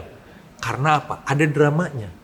Terkadang drama yang bisa selesai, ada solusinya, kadang ya emang harus digantungin supaya orang jadi penasaran gitu. Nah, tapi kita tidak bisa kayak bikin drama radio kayak zaman dulu, karena sekarang pace-nya jauh lebih cepat. Pendengar radio sekarang lebih seneng dengerin lagu dan berita gitu. Tadi sebelum kita mulai sempat ngobrol kan, bahwa konsepnya adalah kalau berita itu ya udah berita, bukan hard news, tapi harus dibawain dengan cara yang lebih simple gitu. Misalnya kayak kasus ada nih katanya telur bohongan gitu. Ini telurnya katanya wah macem-macem gitu. Itu kan polemik yang ada di sosial media atau news platform. Terkadang kan memang news platform melebih-lebihkan supaya clickbait lah untuk dapat pembaca lah apa segala macam. Nah, kita harus ngelihat dari sisi yang lain gitu. Kalau penyiar radio, kita ngebawanya ceritanya dari sini aja nih, supaya dapat cerita yang lebih seru gitu. Nah, itu tugas kita sebagai penyiar radio, bukan bikin hoax, tapi justru meng-create satu keadaan yang lebih simple dari berita yang berat itu gitu. Itu tugas kita sebenarnya. Makanya kadang-kadang kalau misalnya dibilang, anjrit, penyiar radio tuh otaknya cepet banget ya. Iya, kita kadang-kadang harus, misalnya gue lagi siaran sama produser gue, ini ada berita gini. Oke, kasih waktu gue diam dulu, terus gue baca beritanya, Oke, kita ngambil dari sini aja ya. Oke, dah. Dari sisi yang berbeda dari yang beritanya, malah gue terbalikin, gitu. Mas Arsya, ini ngomong, ini adalah satu istilah yang kayaknya gue tuh baru sering dengar ya, kayak clickbait. Zaman dulu tuh ada nggak sih clickbait di soalnya gini. Iya bener sih bener. Soalnya kalau kita lihat di YouTube dan sebagainya, kontennya tuh beda lah. Iya betul. Kalau di radio zaman dulu itu ada nggak istilah itu tuh sudah ada apa nggak? Aku tuh. Nah sebenarnya gini, mungkin dulu istilah clickbaitnya belum ada, tapi dulu ada 3 second rules. 3 second rules itu adalah pada saat kita misalnya buka siaran, 3 detik pertama harus bikin pendengar apa nih, gitu. Jadi, tapi radio itu selalu kita tuh tidak bisa berbohong di radio. Kalau sampai ada yang bohong emang ngehe aja si radionya gitu. Udah. Nah kita cuma mencoba untuk menarik pendengar dengan satu cerita. Lu lu tahu nggak si Tina hamil? Misalnya lagi ngomong on air, hah? Orang pasti gini, hah? Gitu. Pasti denger kan? Langsung, gue dengerin deh gitu. Ternyata itu adalah cerita misalnya, iya si Tina hamil, abis kemarin tuh nikah sama si ini kan beberapa bulan kemudian dia hamil gitu. Tapi di awal, lu tahu nggak si Tina hamil? Itu kan bikin orang, hah? Siapa nih yang hamil gitu. Misalnya, lu tahu nggak cucunya presiden jatuh kemarin gitu, misalnya gitu. Orang langsung, nah, dari zaman dulu ada, tapi istilahnya tidak clickbait memang. Kalau clickbait itu kan masuk pada saat udah masuk dunia internet ya. Dunia internet masuk dengan berita yang, jadi ya gue juga nggak ngerti cara penghitungannya gimana, tapi pada saat orang masuk ke satu website atau ke platform dengan hit yang banyak, itu kan masuk duit sebenarnya. Dan itu buat bahan jualan mereka ke pengiklan gitu. Makanya akhirnya ada istilah clickbait itu. Dan akhirnya banyak clickbait apalagi di YouTube yang ternyata jauh dari berita sebenarnya gitu. Jadi kesannya jadi akhirnya jadi hoax. Jadi hoax. Iya.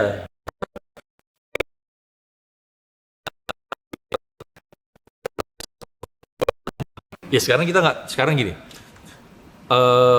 You wanna see a sexy woman, pasti yang ditampilin cewek dengan wow gitu kan. Pasti ngeklik. Kalau yang pervert pasti ngeklik. Nah itu makanannya itu gitu. Nah kalau kayak misalnya di dunia radio pun sekarang dunia radio itu harus diperkaya juga dengan visual juga. Makanya di dunia radio selain siaran, kita juga kasih konten-konten di Instagram, di TikTok gitu. Kita memang udah harus bermain di situ. Itu makanya yang gue bilang perkembangan zamannya harus diikutin gitu. Kayak gitu sih. Kayaknya kita perlu cari clickbaitnya untuk episodenya Mas Harsha nih nanti di YouTube kita nih ya. Kita nggak tahu ntar clickbaitnya apa. Iya. Bener nggak? Tapi jujur aja, Apa tuh? zaman sekarang nyari clickbait itu susah banget. Iya bener. Gitu. Memang. Makanya banyak sekarang profesi sebagai social media specialist jadi banyak. Dan memang itu sangat dibutuhkan. Itu dibutuhin banget karena memang dia yang tahu. Oke, caranya naikin penonton adalah segini, subscriber, likes-nya segini, lo harus tayangin sekian lah di sosial media, apapun platformnya, mau di YouTube, mau di Twitter, mau di X ya, mau di Instagram, mau di TikTok, begitu semua. Bahkan sampai di Facebook sekalipun, walaupun kayaknya Facebook juga udah obsolete gitu ya, udah sekarang Facebook tuh kayak terkenal, pokoknya kalau aki-aki itu pasti mainnya Facebook gitu, ya kan, ini Udah kelihatan ya? gitu, kelihatan gitu. Tapi ya nggak apa-apa juga. Untung Friendster udah nggak ada ya. Waduh, Itu gua ngerasain lagi Friendster. Itu tanah itu. Tapi dulu menikmati kan Friendster Iya, kan, benar, menikmati kita. Itu menikmati Padahal banget. itu nggak lama itu ya. Iya, Friendster tapi sebenarnya menyenangkan Friendster itu dulu.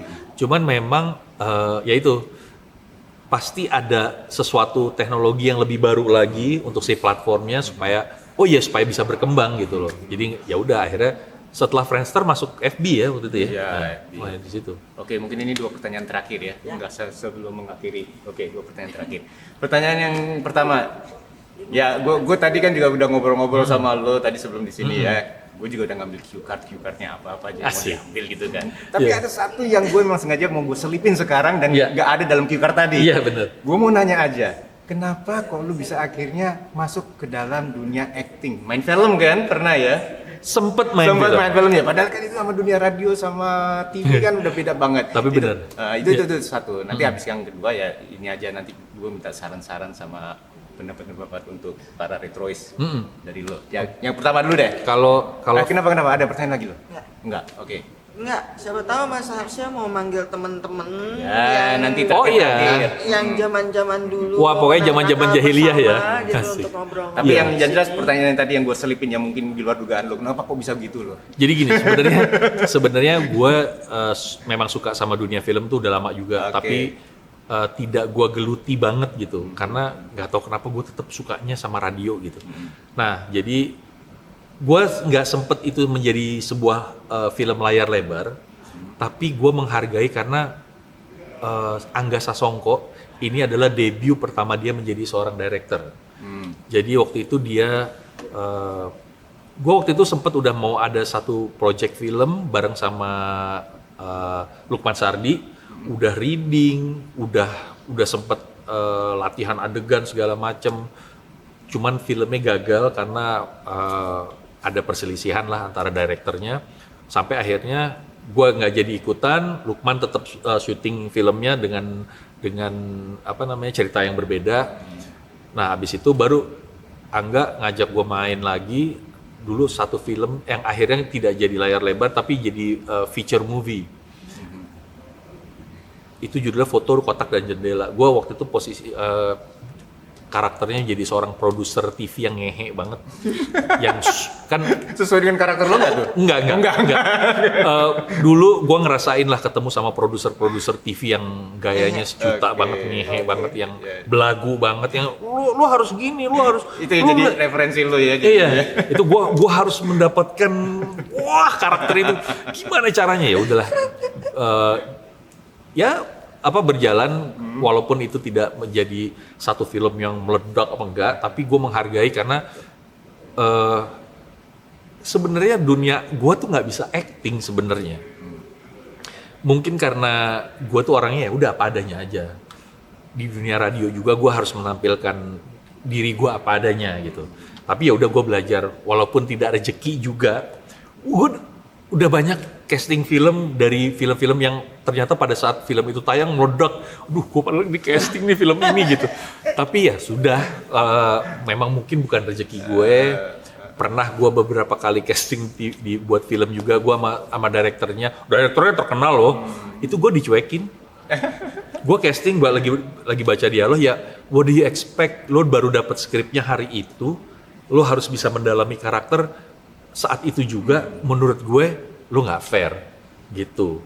Walaupun gue tahu nih kayaknya hanya untuk memenuhi undangan casting sekian persen harus terpenuhi, ya udahlah dipanggil gitu. Ada beberapa juga yang film-film yang gue belum di casting baru dipanggil, gue nggak datang karena nggak tahu kenapa gue nggak di hati aja pada saat itu. Tapi kalau misalnya sekarang gue ditawarin main film lagi, gue berani mencoba lagi, nggak apa-apa. Tapi kalau nggak ada juga nggak apa-apa, gue tetap dengan dunia radio gue gitu. Siapa tahu Gitu. bonus lu dapat piala Citra, kita nggak tahu kan? Waduh, iya dapat Citra body lotion aja udah seneng, apalagi piala Citra. Lu branding lu. Siapa tahu iya kan? Siapa tahu kita nggak tahu, iya kan? Oke, Gitu. dan terakhir gimana nih? Kesan-kesan dong. Kita kan mau closing nih jadi. Oh iya, Ya. ini kesan-kesan tentang program ini atau gimana? Pesan tentang program ini Enggak, yang pertama nih retroism. Ya. Kenapa plus 62? situ. Kenapa plus 62? Karena menurut gue ini akan bisa lebih luas lagi. Plus 62 kan pasti Oke, ini retro. Kita kan bicara retro. Retro. Berarti yang masa lalu. Iya. Ism itu berarti kan paham-paham. Pahamnya. Jadi kita selalu membicarakan paham-paham yang masa lalu, 70, 80, 90-an. Iya. Kenapa plus 62? Karena quote area kita kan. benar. Netizen Iya. 62. Yes, Ya, benar. kayak gitu-gitu kan. Betul. Nah, jadi sudah paham ditambahin itunya. Plus Oke. 62. Makanya pakai plus. Kalau nggak pakai plus kita nggak tahu. Mungkin Ya, jangan angkatan plus. 62. Jangan Retroism plus jangan. Jangan. Iya. Tax and service maksudnya. Iya, itu. Bahaya itu. Oke, gimana kesan terserah mengenai apa aja? Bagi Sebenarnya gue terima kasih banget nih gue diundang, walaupun gue nggak tahu cerita gue itu bisa menginspirasi atau enggak, tapi at least gue berbagi cerita karena memang itu bagian part dari hobi gue, bercerita, sharing, terus apalagi ya, mencoba menularkan kesenangan gue sebagai seorang penyiar radio. Ya makanya gue bilang sampai anak gue yang paling kecil kalau ditanya, nanti kamu gede mau apa? Mau jadi kayak bapak aja penyiar. Enak aja ngomongnya gitu, karena belum ada pikiran macam-macam. Tapi dari anak gue yang pertama yang paling gede itu, dari dia masih SD itu gue udah selalu ngajak dia pada saat gue siaran. Jadi dia tahu. Adiknya pun gue ajak juga, yang paling bungsu nih, gue ajak setiap gue siaran, dia selalu ada di studio. Walaupun dia main, apapun dia cuma nonton doang, tapi dia nemenin gue siaran. Jadi itu yang gue tularkan ke anak-anak gue. Nih, bapak kalau kerja seperti ini gitu. Nah, kalau buat yang ini buat anak-anak retro sebenarnya ya. Iya. Kenangan-kenangan masa lalu tuh indah banget sebenarnya ya.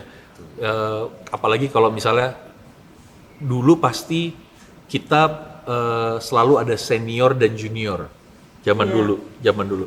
Tapi kalau sekarang kita tuh setara banget menurut gue gitu. Kita nggak, menurut gue nggak ada yang namanya junior senior, yang ada pengalamannya mungkin lebih banyak dari yang sekarang gitu. Nggak tua, kita nggak tua, tenang aja. Iya. Itu masa retro Iya, tuh masa iya, aja. betul. Tapi Berarti- kalau umur mah ya nggak usah dihitung. Iya. It's just a number, gitu kan. Berarti waktu kita udah cocok ya, kenangan masa lalu menambah semangat Oh, iya dong. energi Iya. masa kini tuh Karena sebenarnya gini, Ya. retro panjang itu- lagi. Oke, gak apa-apa. Ini sebelum menutup ya, retro itu adalah sebuah cerita yang bisa kita Betul. ceritain Iya. supaya mereka melihat, oh itu zaman keemasannya orang tua kita bikin juga zaman keemasan yang sekarang gitu. Iya, keren, luar biasa Mas Harsha ini. Oke, sayang waktunya ya Mas Harsha, terima kasih ya. Terima udah kasih bisa sama-sama. diundang. Oke. Gue yang seneng gue diundang. Aku tuh sama. Terima kasih ya. Makasih, Mas Terima kasih loh. Oke, para retrois, jadi ingat share, like, komen, dan subscribe untuk episode ini Tuh. ya. Sampai jumpa di Retroism Plus 62 episode yang mendatang. Oke, bye-bye.